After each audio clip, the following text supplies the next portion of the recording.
picked up these solid wood French doors off of Facebook Marketplace, and I think I paid about $350 for the pair. They were advertised as 26-inch doors, making them 52 inches across. And if you know anything about French doors, especially the solid wood doors, they are quite expensive. If you were to go online, whether to one of the big box stores or even one of the other stores that you may find online, or even to an antique place like an antique mall or something like that, and you look up or find solid wood French doors, they are not going to be cheap. You're probably looking at about $700 to $1,000 for the set. So the fact that I was able to find these on the Facebook Marketplace for about $350 was an incredible find. They happened to be in a guy's garage here in the Charlotte area, and we negotiated back and forth. He didn't come down very much. I think he came down like $10, and was able to get it down to $350. It might have been $365, but in any event, in the mid 300s, and I was quite happy with that purchase. So what you're seeing here are the doors just sitting there waiting to be finished and touched up.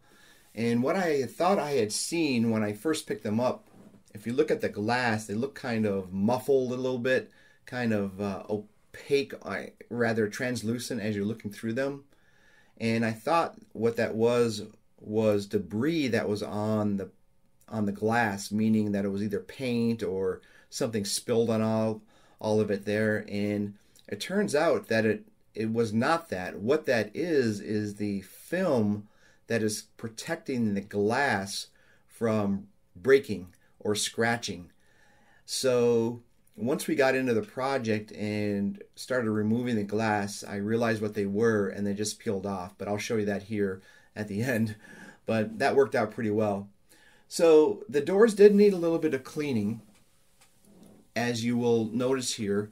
And essentially, we just had to lightly sand off some of the debris that was on here.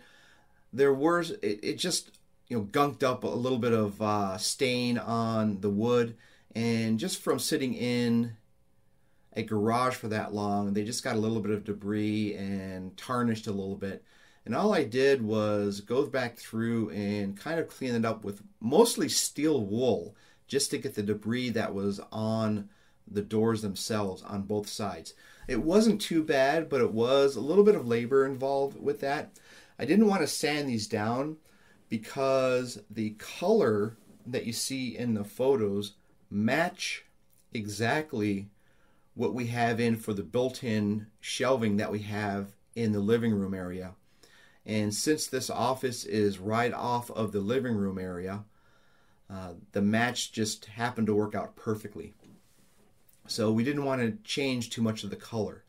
So once I got most, if not all, of the debris off, what we ended up doing here is just going over the wood with mineral oil. And what mineral oil does is it seeps into the wood, and it really brings out the color and the grain of the wood and its natural color, at least the natural color of what the stain is, right?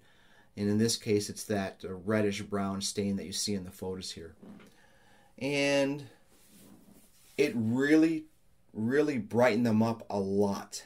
And I was quite happy with the way the mineral oil soaked into the wood. Now, if I remember correctly, I had to use, I think, 1 or 2 18-ounce bottles.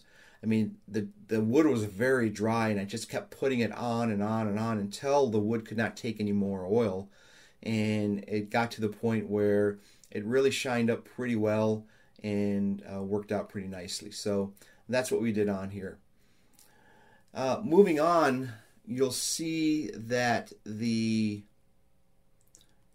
door hardware that I had on here originally that came with the door was all rusted and not in good shape to use. So I ended up buying some new hardware for the door that ended up matching the rest of the hardware that's on all the other doors in the house, and that is the oil or bronze finish that is throughout the rest of the house.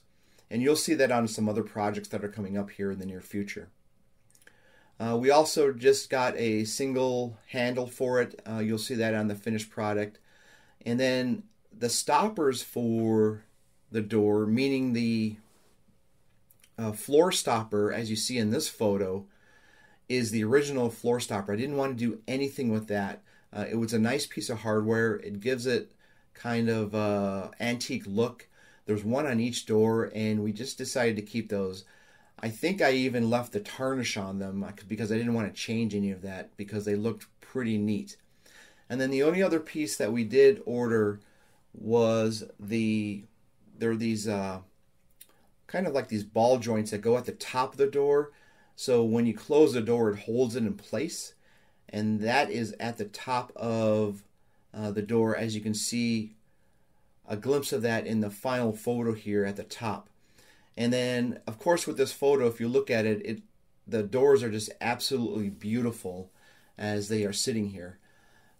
I mentioned the size of the doors earlier were advertised as 26 inches. Well, the door opening that you see here is 48 inches, so I would have had to have cut the doors down an inch on each side to get to 24 inches. Actually, 2 inches on each side to get down each door to 24 inches. And there's an old saying in architecture and or construction, and you've heard it a million times if you've done any type of work, right? Measure twice, cut once. So as I mentioned, these were advertised as 26 inches each, making it 52 inches, and I only need 48 inches. Well, just to make sure, before I was about to cut these down 2 inches on each end to make them 24 inches, I said to myself, you know, I'm going to measure these doors just to make sure. Well, when I ended up measuring them, they were actually 24 inches each, which meant I didn't have to do a thing. So once I got them into place, they were still a little bit oversized, but I didn't have to do any cutting. All I had to do was plane one of the edges on each of the doors, which was the hinge side, and then I had to go back through and redo the hinge, router out the hinge opening so the hinges would fit inside the door. It was a little bit of work, but it wasn't too bad, and it worked out good. So once we got it into place, as you can see here, the doors just turned out fantastic. And then the final piece here is, because I had to plane the edge of the door where the hinges are, as you can see in this photo, we had to find a stain that was going to match the rest of the colors on the door itself. And I just happened to go over to one of the big box stores and took a photo phone, a photo from the phone, and just try to match as close as possible. Well, I got it right on the first try, and when I put the stain on, it was an exact match for the door. So I didn't have to do anything additional to that. It just matched out perfectly. So we ended up with the doors in place, all the hardware in place, and this is the final result of the doors sitting at the final location of the entranceway into my office. And I just couldn't be any happier the way this turned out. So, with that being the case, that's all we had on the doors for today. And with that, we're going to move on to the next series and go from there. So with that, ladies and gentlemen, peace out.